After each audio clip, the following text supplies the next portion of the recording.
Bonjour chers élèves, aujourd'hui nous allons voir ce qu'est la phrase interrogative. Le mot interrogative, ça vient du verbe interroger, c'est poser une question. Alors la phrase interrogative est une phrase qui sert à poser une question, elle commence par une majuscule et elle se termine par un point d'interrogation. Exemple, comment vas-tu? On retrouve la majuscule, le point d'interrogation et cette phrase sert à poser une question. La phrase interrogative a une construction bien particulière. Elle se construit, elle se forme de trois façons. Premièrement, on peut former la phrase interrogative avec l'intonation. L'intonation, c'est-à-dire le ton ou bien la manière avec laquelle on parle. Prenez l'exemple suivant. Tu aimes sortir avec tes amis. Cette phrase, ce n'est pas une phrase interrogative.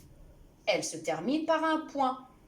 Pour la rendre une phrase interrogative, on garde la phrase telle qu'elle est et on change simplement le ton, l'intonation de la voix et on ajoute un point d'interrogation à la fin de la phrase.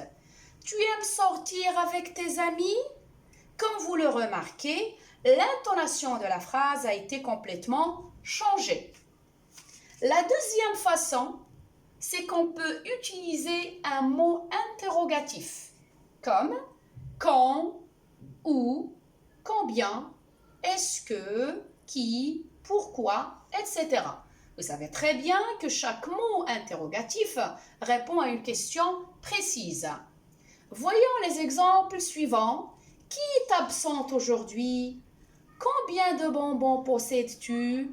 Donc, les mots interrogatifs qui introduisent la phrase nous aident à former une phrase interrogative.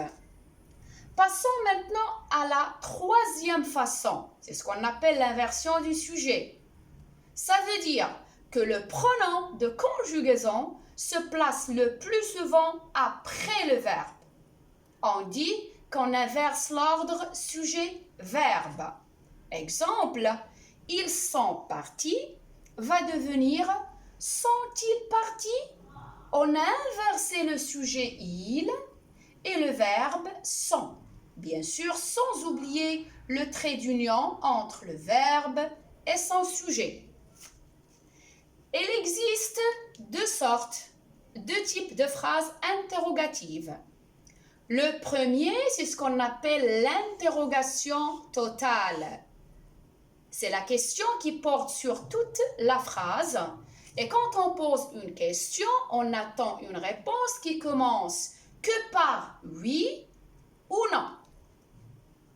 Suivez l'exemple suivant. Aimez-vous ce livre? Oui, j'aime ce livre. Ou bien non, je n'aime pas ce livre. Donc, il n'y a que deux réponses possibles. Passons maintenant au second type de la phrase interrogative. C'est l'interrogation partiale. Voyons l'exemple suivant. Que lis-tu? Je lis un article sur les ours. On remarque que l'on ne peut pas répondre par oui ou non. Mais on attend une réponse bien spécifique, une réponse bien détaillée. Pourquoi? Parce que la question porte sur une partie de la phrase. C'est pour cela qu'on dit une interrogation partiale. Donc, chers élèves, récapitulons la leçon d'aujourd'hui.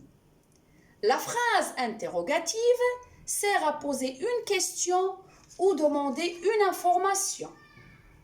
Elle finit toujours par un point d'interrogation. La phrase interrogative peut être formulée de trois façons, de trois manières différentes.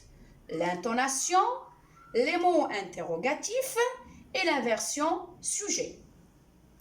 Il existe deux types de phrases interrogatives.